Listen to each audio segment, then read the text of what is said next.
Well, hello there, everybody. Welcome back to Sunshine for the Soul. Thanks for stopping by and hanging out with me today. If you're new here, I'm Cyndi, and I am so appreciative of you bringing your great energy and your vibes to this community. So today, you guys, a lot of big energies going on this week. We've got the Lionsgate portal closing. We've got the Sun conjunct in Venus as of the 13th. We've got Venus retrograde is continuing, and now, lo and behold, here comes the new moon in Leo on the 16th. Again, this month is really big energies. So today, like I said in my last readings, I want to start implementing a little bit of the astrology and the meanings behind these astral bodies and these planetary movements, that their energies influence our lives and give us the opportunity to utilize these energies.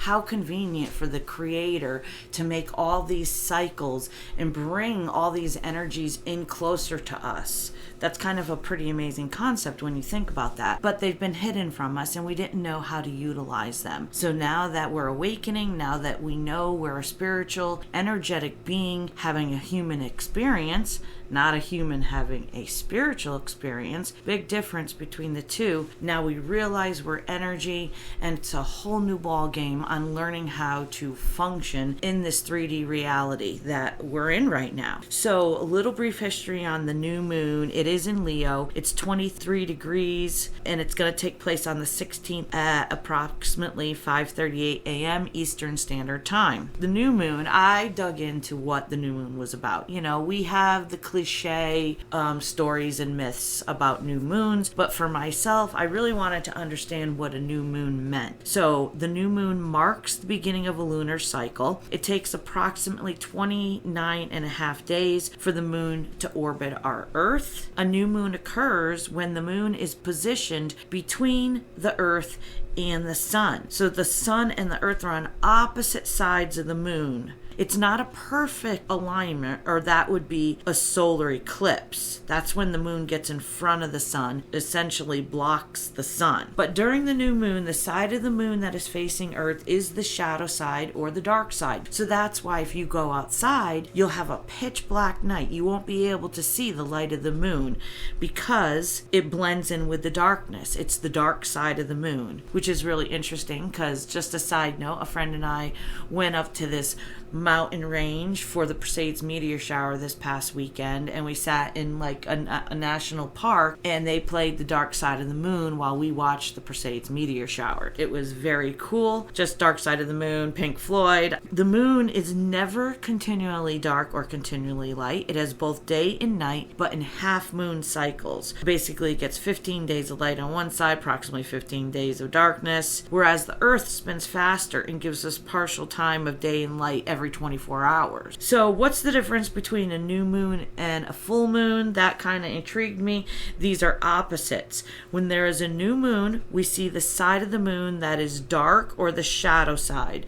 So this is where there's no illumination from the sun. But when there's a full moon, we see the side of the moon that is bright or illuminated. So for the month of August, we had a full moon on August 1st. We're having another one on August 30th, 31st, which, by the way, is my birthday. Shout out to all the Virgos this month. We're getting a Virgo season. And then on the 16th, we have a new moon. So 2 full moons and a new moon in the month of August for 2023. These are big energies, you guys. This is a side note too, is that the moon, according to the Farmer's Almanac, shares its origins from the Latin word metri, which means to measure, and mensis, which means month. This is where kind of a female gender's menses cycle comes from. But the lunar cycle has an impact on human reproduction, in particular fertility, menstruation, and birth rate, which is very interesting. Like, those energies are directly connected with us biologically. Melatonin levels appear to correlate with a woman's menstrual cycle. We know that lunar cycles affect human biology by also influencing our sleep cycles, that melatonin that our body naturally produces. We know it affects human minds emotionally and psychologically. I was a charge nurse on an Alzheimer's memory care unit. I had 28 clients, and I can tell you right now, when we had full and new moons, things were batshit crazy. And when you're in healthcare, don't even talk about it. But it's kind of like a myth and kind of funny. It's a full moon. Wow, things are going to be nuts tonight. But the reality is the energies are so increased that the mind of an Alzheimer's patient would be very sensitive to those changes in energy. So that's why those evenings got a little hairy-carry, all right? That's all I'm going to say. So we know now and understand that not only does the energy of the moon pull the oceans and cause the tides, but we know it affects us on an emotional level. We know that it affects us on a physical level, and we also know that it affects us on a spiritual level. So the new moon represents the beginning of a new chapter. Opportunities and situations may pop up during a new moon and be incredibly meaningful and reveal opportunities just right for you to pick. It connects us with our intuition and our emotions. And in tarot, the moon card is number 18, and that symbolizes things hidden below the surface, secrets, or things we cannot see. So the moon's energy, we become more in touch with our intuition. We can see things clearly, intuitively, rather than relying on what we see in the 3D with our physical eyes, opposed to using our intuition, which is our third eye. So this new moon, which is in Leo, is the opportunity to spiritually connect us, to bring us joy, happiness, self-love. It can reconnect us to our life's true purpose according to our natal birth chart and that blueprint we designed for this experience we are having here on Earth. This is a time for manifestation. It's a time for setting intentions, and it's time for writing a new chapter or just throwing it out and writing a whole new book. It is up to us. See you over there. All right, Aries. So we have got the new moon energies going on in Leo. We know Leo is about being courageous and loyal and determined. I'm pulling 4 cards, and we're taking a look at the biggest overall energy. We're taking a look at what's kind of in the past, touching on this Venus retrograde, moving forward, that's kind of ending. We're looking at going into the future, what's just beginning, and then an overall message for us and how we can apply this to our lives. And Aries, the first card out for you is the number 1 card in the deck, and that's the Magician. This is the divine masculine energy. And as we know, the new moon marks the new beginning of a lunar cycle. This Magician manifests through sheer willpower and desire. Now, as we look at this card, you can see that it's an older gentleman. He's very singularly focused. He's using his magnifying glass, which brings something into perspective. Now, we know the first card out in the reading is the biggest energy. So Aries, this Magician is saying, we're here to take a look at something. And this divine masculine energy is investigating. He's researching. He's soul searching. This gives us an opportunity to use these new moon energies to manifest something new in any area of our life. New job, new career, new fun, new travel, new beginnings, new relationships. Whatever it is going forward, we'd like to set the intention to manifest for like the next 12 or 13 months. This is a perfect opportunity to do that. Let's see what we've got here. So I wanted to know, what is it that this Magician is wanting to manifest, right?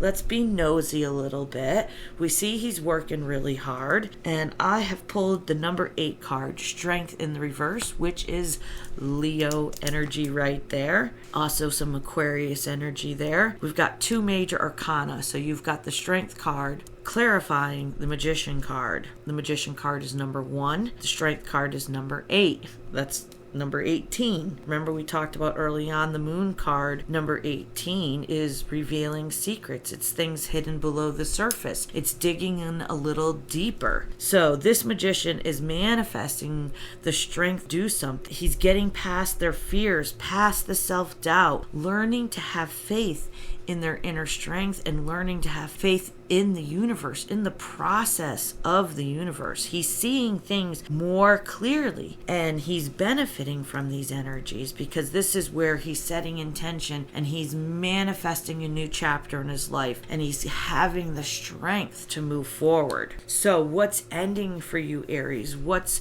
in the past, rear view mirror? And I've got the Eight of Pentacles in the reverse. Now, the Eight of Pentacles in the reverse is someone that may feel the need to be perfect. Maybe they are going through a process of healing from perfectionism. I know that's something I've been dealing with on my journey. And ultimately, when we're a perfectionist, it leads us to a feeling of inadequacy because we keep raising the bar. We don't go anywhere because it's like, it's not quite right yet. I'm not quite there yet. I just need to have this one more thing, or I need to do this one more thing. And as we keep raising the bar, there's no movement in that area of our life. So what we really need to do is get out of that stuck energy and heal that part of us. That perfectionist comes from low self-worth. It comes from seeking validation by being the best, by never failing, by never making any mistakes.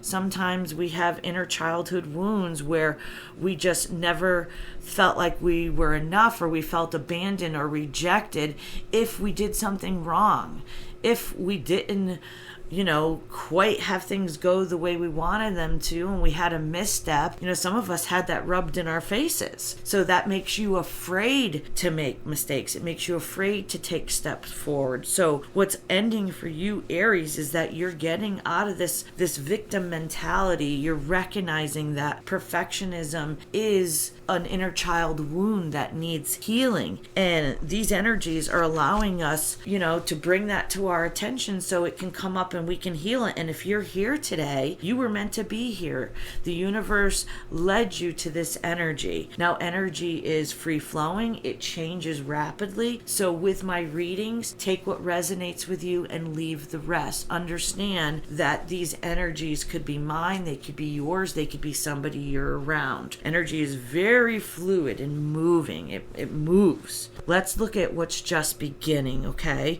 We've got the Ten of Swords in the reverse, and tens are about ending of cycles. We're looking at situations or experience, and in the past, we may have seen them as failures. We may have seen things that we didn't do right or didn't go the way we wanted to go as a failure, which created the perfectionism. The 2 and 2 go hand in hand, and I intend for this reading to be about healing perfectionism, but apparently it turns out that's what it's about. But this is, instead of looking at things as failures and like something happened to me and now I'm this victim, the universe is saying we need to look at this as a lesson. This is our journey. It happened for us so that we could take those lessons out of the experience and grow spiritually. So we are here at the school of Earth.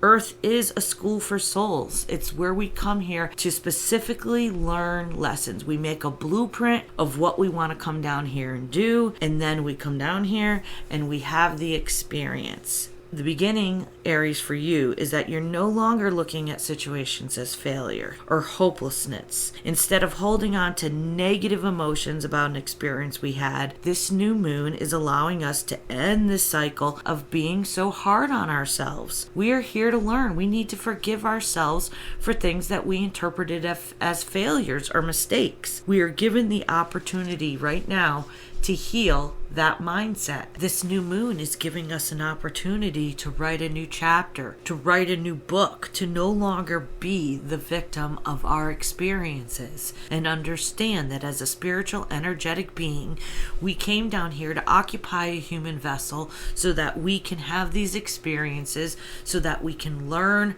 grow, and spiritually level up. We came to school. So, going forward, what's on the precipice for you, Aries? And I've got card Number 9, the Hermit card. This is Virgo energy. Again, taking a look at this card, you can see now I've got the Magician and the Hermit on the screen. This is a card of research. This is a card of soul searching, healing, taking time to yourself, taking a little time out.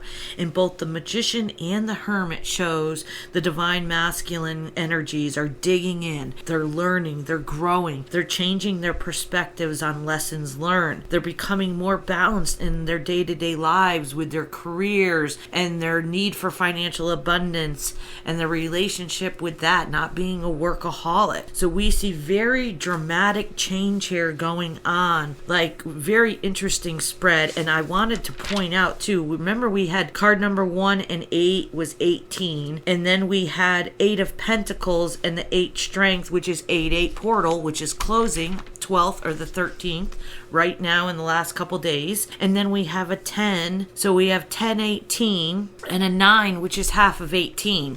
So I just thought that was a really unique set of number sequences to go along with your reading, Aries. So the last thing I'm going to do is I'm going to pull a Starseed Oracle deck. This is a beautiful deck by Rebecca Campbell, and the artwork was done by Daniel Knoll. And we're going to take a look at the last message that the universe has for us, how they want us to go forward in this new moon energy, to have the courage to change, to look at things from a new perspective. And wow, this is very peculiar. I just pulled the card, the Earth School. Exactly what we've been talking about. Life lessons, soul growth, study, higher learning. And to close, you guys, it's 10:18 right now, by the way, on my counter. I am going to read this to you. Planet Earth is a great initiation for the soul, and life lessons are the curriculum for which we enroll. These aren't one-time lessons, but themes we choose to circle around, deepening our experience of them as we make our way through the spiral of life. Life lessons aren't only about getting it right, they're also about getting it wrong. Remembering that Earth is a planet of polarity helps with this understanding. Each year, the study deepens more and more. If you pull this card while you're going through a difficult time, you're being prompted to remember that your soul came here to grow and learn. This is unbelievable. Try not to look at difficult times as getting it wrong. Instead, see them as opportunities for soul growth. If you can find a way to grow and soften your heart through the highs and lows, your soul is most definitely growing, which is the whole point. That's why we're here. Pulling this card can also mean that you're being called to embark on a new area of study or growth. This could be through structured learning, such as a university or a school or a training course. If you're having difficulties in a relationship, you're being reminded that these are opportunities for soul growth. After all, relationships are known as the number one way that we grow as souls while we're here on Earth. Let me say that again. The number one way we grow as a soul here on Earth at the Earth School is our relationships. Wow. How are you being called to grow or to learn? Very interesting reading, Aries. And if you dug this and you found something out of there that touched your heart that you can take home with you today, liking, sharing, subscribing helps you put your energy towards the community, and that helps it grow so other people can hear these messages and they can find some point of inspiration or new perspective. And that's what Sunshine for the Soul is all about, supporting each other as we ascend, as we spiritual awaken, and as we grow. We'll see you guys at your next reading. Peace.